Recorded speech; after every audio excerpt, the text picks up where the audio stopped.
봤습니다. 닭을 제가 키우지는 않았지만 이 닭을 보면 병든 닭에는 특징이 있어요. 병든 닭은 병든 닭이다 이렇게 자기를 보여줘요. 병든 닭의 특징을 가만히 보면요, 병든 닭끼리 놀아요. 자기들끼리. 병든 닭끼리. 건강한 닭끼리 놀아야 되는데 자기는 병들었기 때문에 병든 닭끼리 놉니다. 우리 삶에도 보면 끼리끼리 논다 그런 말이 있습니다. 병든 닭은 병든 닭하고 같이 놀아요. 그리고 이 병든 닭을 보면요, 중심으로 못 와요. 중심으로 같이 건강한 닭들과 놀지 못하고 주위를 맴돌아요. 이렇게 주위를 슬슬 맴돌면서 여러분 삽니다. 그리고 날개를 쫙 펴고 있는 게 아니라, 날개가 파릇파릇한 날개가 아니라 날개를 쭉 내리고 삽니다. 날개를 쭉 내리고 있어요. 여러분들과 예수님을 믿는 백성들이, 하나님을 섬기는 귀한 하나님의 자녀들이 이런 병든 닭처럼 살아서 되겠는가, 그런 묵상을 해봤습니다. 여러분, 행복은 내가 선택하는 거라고 합니다. 내가 선택하는 겁니다.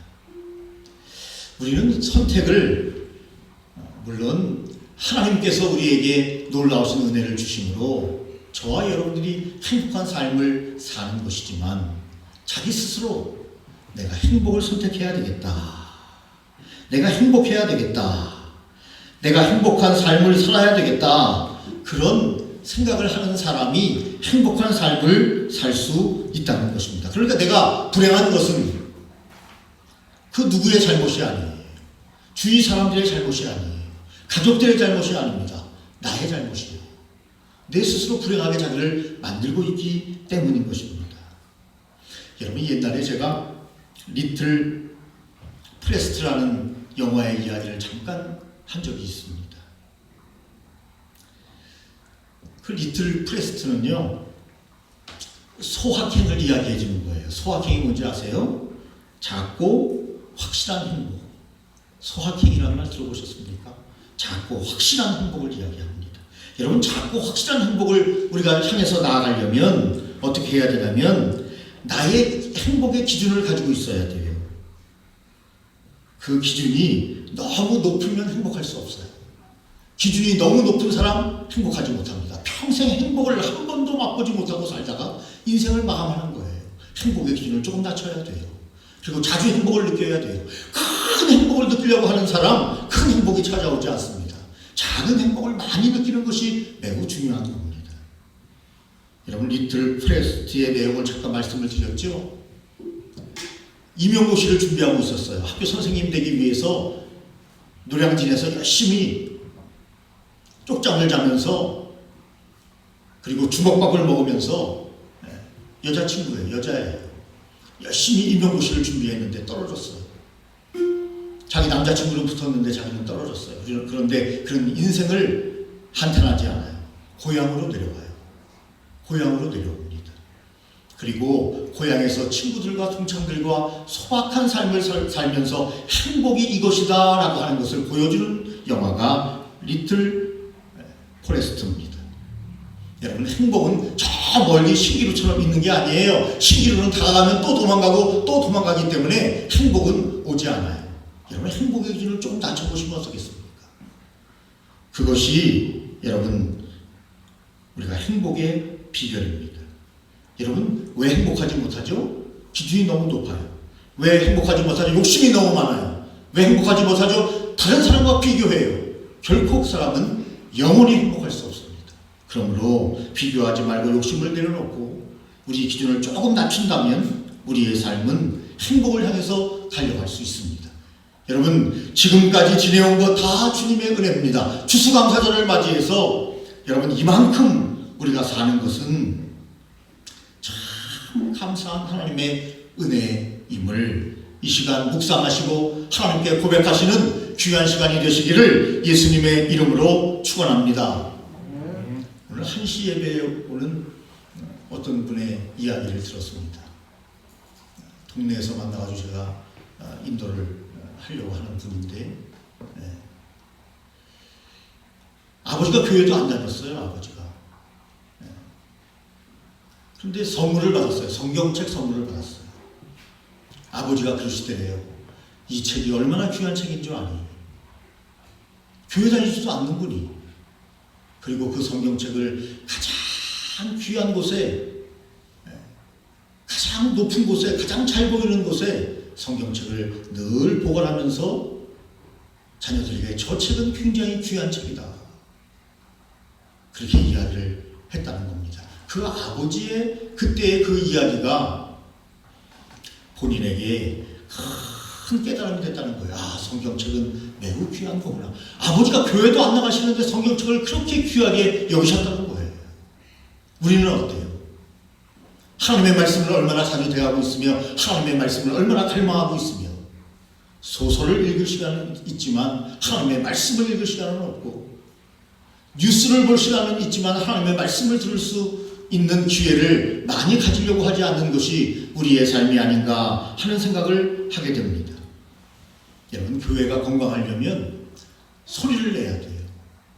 소리를 내야 됩니다. 무슨 소리를 내야 되느냐? 긍정의 소리를 내야 합니다. 다른 교회를, 우리 교회가 아니라 일부분의 교회를 보면 부정적인 사람들이 소리를 크게 냅니다. 그래서 자기들끼리 모여요. 끼리끼리 모이는 것처럼. 그래서 교회가 분란이 오는 경우가 많이 있습니다. 물론 결정적인 문제가 있을 때는 의견을 제시해야 되지만, 여러분, 사람들이, 긍정적인 사람은 어떠냐? 가만히 있어요. 가만히 있어요. 부정적인 사람들은 목소리가 커요. 긍정적인 사람은 가만히 있기 때문에 긍정의 목소리가 전달이 안 됩니다. 그래서 여러분, 부흥하는 교회는 긍정의 사람들이 큰 소리를 내야 합니다. 긍정의 사람들이 함께 해야 합니다. 긍정의 목소리를 크게 내므로 말미암아 하나님의 영광이 드러나도록 해야 합니다. 그런 교회가 하나님 보시기에 귀하고 아름다운 교회로 여러분 부흥, 성장하는 것을 보게 됩니다. 오늘 다윗은 큰 소리를 냅니다. 큰 소리로 하나님께 영광을 돌립니다. 하나님의 은총은 평생이로다. 나의 인생을 보니까 내가 목동으로 태어나서 왕제도 아니었는데 하나님께서 나를 띠띠우시고 기르시고 인도하셔서 이스라엘의 왕으로 나를 세워주시고 많은 어려움도 있었지만 오늘 성전을 건축하게 하신 하나님, 가만히 내 뒤안길을 뒤돌아보니까 나의 모든 인생은 하나님의 은총이었더라. 이렇게 그런 이야기를 하고, 하나님의 은총에 찬송하는 사람들, 하나님을 사랑하는 사람들 다 모여라. 그리고 하나님을 찬양하자 하는 것이 오늘 본문의 여러분 배경입니다. 성전 봉헌 갑니다. 성전 건축 경축일에 하나님께 올려드린 것입니다. 하나님의 은총은 평생을 이어져 왔습니다. 우리가 몰라서 그렇지 하나님의 도움이 없이 어떻게 우리가 이 자리에 있을 수 있다는 말입니다.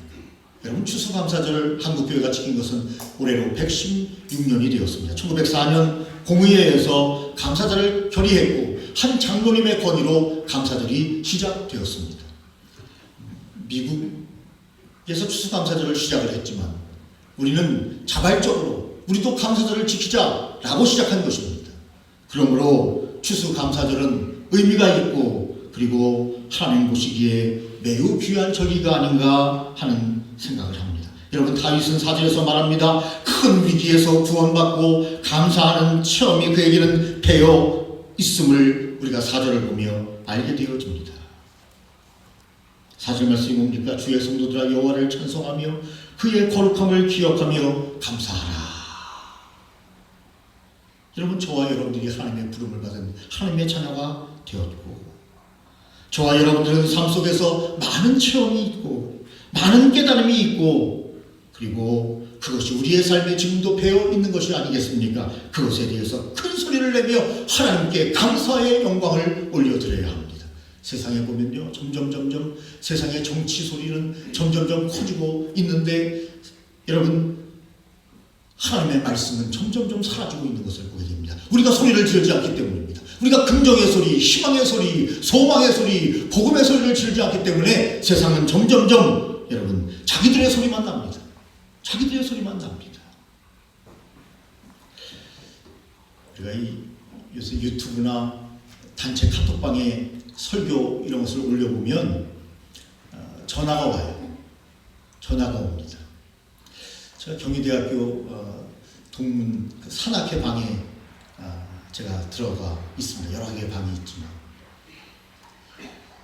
회장님한테 전화가 왔어요. 사업하시는 분, LED 사업을 하시는 분인데 목사님 올리지 말아 주십시오. 다른 사람들이 불편해합니다. 안 믿는 사람들이 불편해합니다. 그런 전화와 문자를 자주 받습니다. 이 방뿐만이 아니라 다른 방에도. 여러분, 물론 한국 기독교가 잘못한 부분들이 있습니다. 코로나19와 관련해서도. 그러나 여러분, 분명한 것은 하나님의 말씀은 그 누구에게든지 복이 되고 은혜가 되고 소망이 되고 영원한 생명이 된다는 사실을 여러분 그들이 잘 모르기 때문에 우리나라는 종교가 많은 종교를 함께 여러분 신앙생활 혹은 종교생활을 하고 있습니다. 다른 신앙인들을 배려하라 하는 측면에 대해서는 인정을 하지만 너무 우리가 그동안 긍정의 소리를 너무 내지 않았기 때문에 그리고 우리의 이미지가 왜 이렇게 안 좋아졌는가 등등을 여러 가지를 생각하면서 우리가 신앙생활을 하고 있는 때입니다. 중요한 것은 여러분 우리가 더욱더 사람들에게 희망과 소망으로 다가가야 합니다. 그들에게 희망을 주어야 되고 소망을 주어야 합니다. 그래야 하나님의 영광이 여러분 온 땅에 퍼지게 되는 것을 봅니다. 우리가 보게 될 것입니다. 여러분 하나님의 성품, 하나님의 은혜를 기억하고 여러분 찬양할 것을 다윗은 우리에게 말씀하고 있습니다. 그러면서 5절에 하나님의 노여움은 잠깐이라고 이야기합니다. 경험해봤어요. 하나님의 노여움을 받아봤어요. 그도 죄를 저질러 말미암아 하나님의 징계도 받아봤습니다. 그러나 하나님의 노여움은 잠깐이더라. 그렇게 고백하고 있습니다. 여러분 죄악에 대한 하나님의 심판은 있습니다. 하나님은 죄악에 대해서 공의의 하나님이시기 때문에 죄를 지었는데도 불구하고 눈 감아주시는 하나님은 아니십니다. 그러나 그 노여움은 잠깐이라고 다윗은 고백합니다. 우리가 생각해 봤을 때도 그렇습니다. 우리가 죄악을 지으면 하나님은 진노하십니다. 하나님의 백성들에게는 더욱더 즉각적으로 하나님이 역사하실 수도 있습니다. 그러나 그 노여움은 잠깐이더라. 그리고 그 은총은 평생임을 고백하고 있습니다. 오늘 우리도 하나님께 기도해야 됩니다. 하나님 아버지 우리의 죄악을 예수 그리스도의 십자가에 가로 그 피로 말미암아 우리의 죄악을 정결케 하시고 우리의 죄악을 닦아주시고 하나님 아버지 평생에 하나님의 은총을 받으며 살기를 소망합니다. 그것이 저와 여러분들의 기도가 되어야 합니다. 다윗은 죄를 회개하고 돌이켰습니다. 하나님께로 돌아갔습니다. 하나님의 뜻대로 살았습니다. 하나님의 의지대로 살았습니다. 하나님께서 그에게 용서와 자비를 내리시는 놀라운 은총 가운데 그는 하루하루 하나님의 인도함을 받으며 삶을 살 수 있었습니다. 여러분, 하나님을 기억해야 합니다. 영원한 은총을 주시는 그 하나님을 기억해야 합니다. 그러므로 우리는 고난 중에도 찬양해야 될 이유가 바로 여기에 있습니다. 고난 중에도 우리가 하나님의 노여움을 사는 중에도 어려움 중에도 우리가 하나님을 찬양할 이유는 노여움은 잠깐 지나가고 은총은 영원하기 때문에 하나님의 은혜를 우리가 받아야 되기 때문에 그리고 성경에 보니까 아침에는 기쁨이 온다 그렇게 말씀하셨습니다. 하나님의 은총을 이야기하는 것입니다. 아침에는 기쁨이 옵니다. 진정한 마음의 기쁨과 평강을 하나님이 우리에게 허락하여 주십니다. 여러분 다윗은 사실 교만한 적이 있었죠. 형통했을 때 이 형통이 마치 내 힘으로 된 것이구나. 내가 지금 잘 나가는 것이 내가 이렇게 황제가 된 것이 내 힘 때문에 이렇게 됐구나. 야 나는 참 대단한 사람이구나. 이렇게 교만할 때가 있었습니다. 여러분 그것을 뉘우치고 고백합니다. 다 주님의 은혜였다는 것입니다. 여러분 혹시 그렇게 생각하고 있습니까? 나의 힘 때문에 지금까지 먹고 살았습니까? 성경은 무엇을 먹을까 무엇을 마실까 무엇을 입을까 염려하지 말라고 했는데 내가 다 이룬 것처럼 우리가 생각할 때가 있습니까? 그것은 바로 영적인 우리의 삶의 교만일 수 있습니다. 그러므로 여러분, 추수감사절을 맞이해서 지금까지 지내온 모든 삶이 하나님의 은혜였음을 다시 한번 마음에 새기면서 하나님 아버지 감사합니다. 지금까지 주님께서 인도해 주신 것 감사합니다. 내가 산을 향하여 눈을 들리라. 나의 도움이 어디서 올고 나의 도움은 천지를 지으신 여호와에게서로다. 우리의 모든 도움은 지금까지 우리의 자녀들을 건강케 하시고 지혜롭게 하시고 우리의 가정을 유지하시며 우리의 사업에 길을 내신 분은 여호와 하나님이 하셨음을 우리는 인정해야 합니다. 그럴 때 더 큰 하나님의 은총이 우리의 삶에 여러분 내려옵니다. 여러분, 산은 뭡니까? 산. 주의 은혜로 산이 굳건해지는 것처럼 여러분, 세월이 흘러도 변하지 않는 것이 산이다 이렇게 생각할 수 있어요. 불멸의 이미지고 견고한 이미지를 가지고 있습니다. 여러분, 다윗은 말합니다. 주의 은혜로 내 산을 굳게 세우셨더니 그렇게 말합니다. 7절 말씀입니다. 주님의 은혜로 내 산을 굳게 세웠다. 여러분, 다윗이 여러 번 하나님의 뜻을 어긴 적이 있습니다. 하나님께서 다윗에게 말씀하셨죠. 백성의 수를 계수하지 마라. 그렇게 말씀하셨습니다. 백성의 수를 계수한다는 건 뭐죠? 하나님 아버지, 우리의 군대가 이렇게 대단합니다. 우리가 이렇게 막강합니다. 우리의 백성은 이렇게 많습니다. 하고 하나님을 더 의지하지 아니하고 군대와 백성들을 의지할까 봐 하나님은 백성의 수를 계수하지 말라고 했습니다. 그런데 그는 백성의 수를 계수했습니다. 그러자 예루살렘의 재앙이 임박하게 됩니다.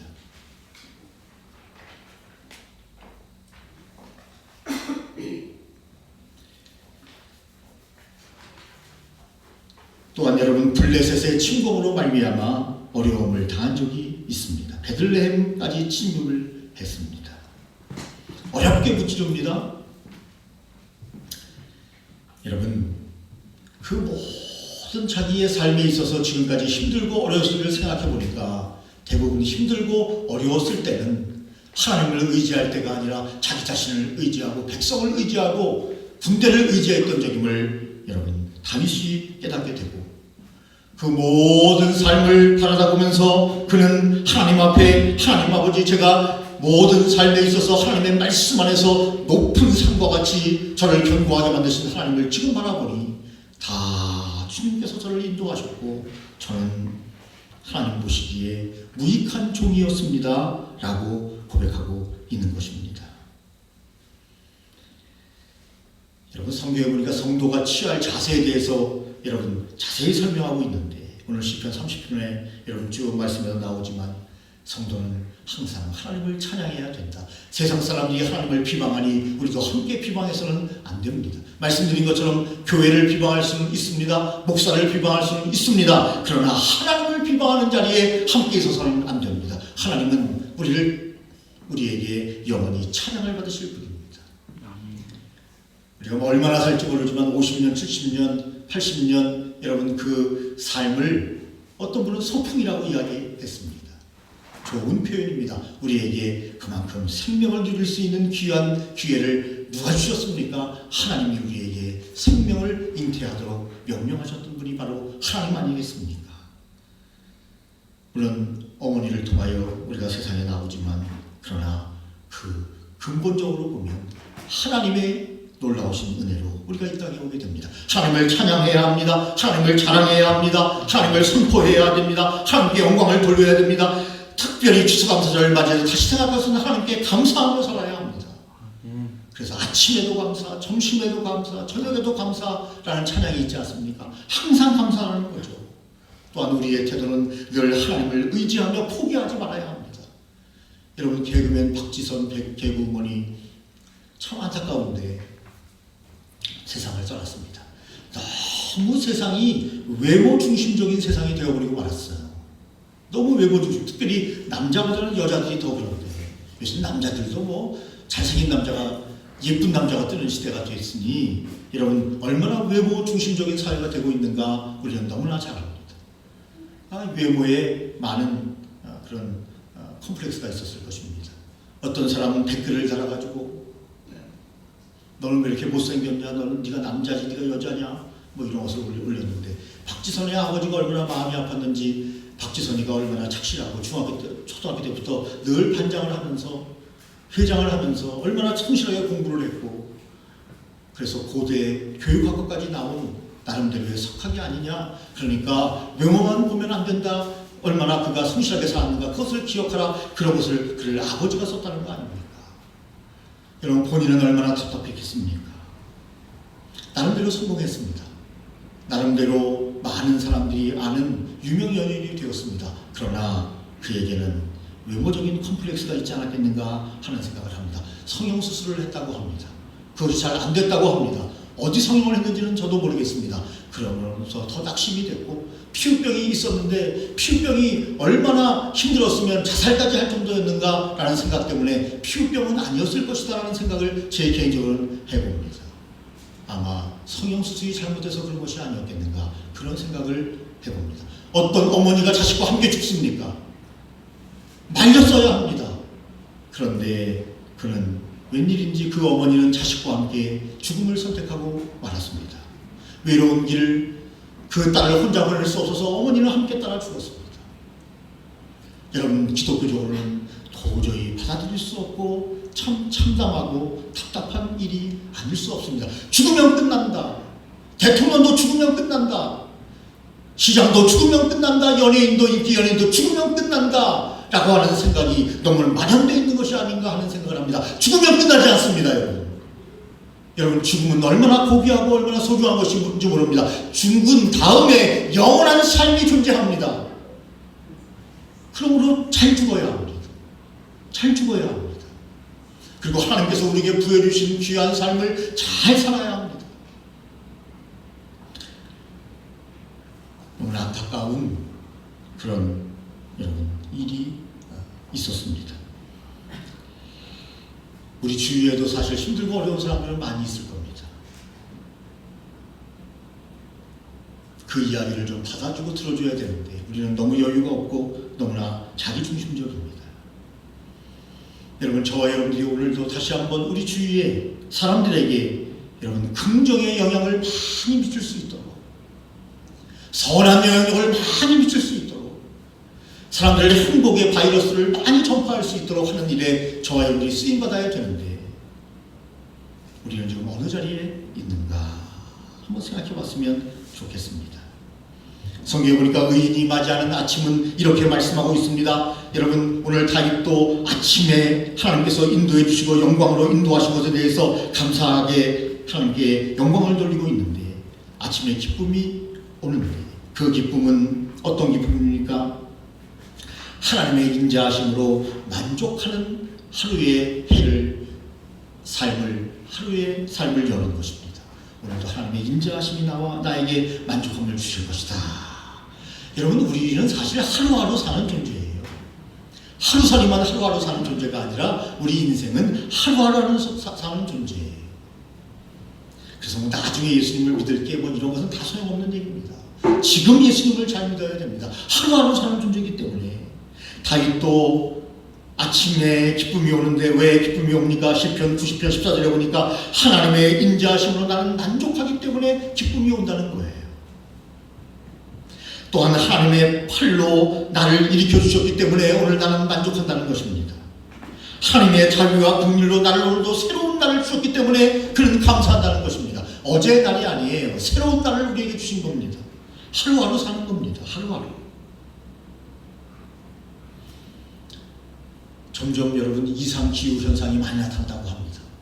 어제 TV를 잠깐 보니까 우리 아이들은 앞으로 마스크를 쓰면서 살아갈 수도 없는 세상이 될 수도 있어요. 더 어려움이 찾아올 수 있다는 겁니다. 지금 코로나19 이 바이러스는 지금 기초 단계, 전초 단계에 불과하다는 거예요. 왜 그러냐? 환경을 파괴했다는 거예요, 인간들이. 그래서 이 환경의 파괴, 질서의 파괴, 창조 질서의 파괴 때문에, 인간의 이기심 때문에 계속해서 질병이, 기후 이상이 어느 순간, 여러분 뭐 불로 이렇게 쌓는 거 있지 않습니까? 그걸 보여주더라고요. 하나 조심스럽게 뺄 때는 가만히 있지만 결정적일 때 무엇 하나 잘못되면 블록이 모두가 다 무너져 내리는 것처럼 인류가 모두가 다 멸망의 날이 점점 다가오고 있다는 것입니다. 우리는 여기까지 살았으니까 되는데 우리 자녀들은 어떻게 해요? 우리 자녀들을 위해서 걱정해야 되잖아요. 그래서 이제는 여러분 모든 지구의 브레인들이 함께 모여서 지구를 걱정하고 환경을 보호하고 여러분 그런 시대가 됐다고 하는 그런 호소의 다큐멘터리를 어제 잠깐 여러분 보았습니다. 여러분 그렇습니다. 우리의 삶에 하나님께서 창조해 주시고 만들어 주신 이 질서를 잘 유지했어야 되는데 우리는 너무나 인간 중심이었습니다. 그냥 건설만 하고 그냥 짓기만 하고 자연을 훼손하고 때려부시고 하면서 우리 인간 중심으로 살았다는 그런 말씀입니다. 여러분 이 추수감사절을 맞이해서 지금까지 우리를 인도해 주신 하나님께 감사하면서 또 한 마음은 하나님 아버지 우리가 하루의 삶을 행복하게 잘 살게 하시고 우리의 미래가 있는 이 지구가 될 수 있도록 우리가 어떤 역할을 할 수 있겠습니까? 라는 그러한 자세로 여러분 오늘 우리가 이 추수감사절을 지냈으면 좋겠습니다. 마지막 절에 보니까 여러분 주의 얼굴을 가리우심에 내가 근심하였나이다 이렇게 말하고 있습니다. 의인법적 표현으로서 하나님께서 은총을 거두시고 진노를 내리시는 것을 뜻합니다. 자만하여 교만하여 하나님께 영광을 돌리지 않고 내 마음대로 살아 하나님께서 우리에게 징계를 내리실 때 주의 얼굴을 가리신다라는 표현을 한 것입니다. 그런데 여러분 오늘 말씀의 요지는 뭡니까? 하나님의 은총은 소중하고 하나님은 우리의 모든 인생들을 사랑하시며 그 인생들을 위해서 예수님은 십자가를 지은 것처럼 우리의 모든 것을 담당하시고 하나님은 우리의 모든 것을 담당하시고 우리의 삶에 하나님 성도들의 삶에 은총을 내려주시려고 한다고 하는 하나님의 마음을 알아 하나님 아버지 오늘 매일매일의 삶을 은총으로 살 수 있도록 인도하시는 것 감사합니다. 하나님을 여시옵소서. 저를 위로하여 주시옵소서. 아니 저에게 힘과 능력을 허락하여 주시옵소서. 하나님을 더 소중히 여기게 하여 주시옵소서. 안 믿는 사람들도 그 성경을 선물로 받았을 때 그렇게 소중하게 여기는데 우리는 아무데나 던져놓고 먼지만 날리는 그런 신앙생활을 하고 있는 것은 아닌가 다시 한번 돌아보면서 더욱더 주님을 사랑하기로 하나님의 놀라우신 영광을 나타내는 삶을 살아가기로 우리가 오늘 다짐하는 그래서 하나님의 참다운 기쁨과 인자하심을 맛보며 만족하는 삶을 행복한 삶을 살아가시는 저와 여러분이 되시기를 예수님의 이름으로 축원합니다.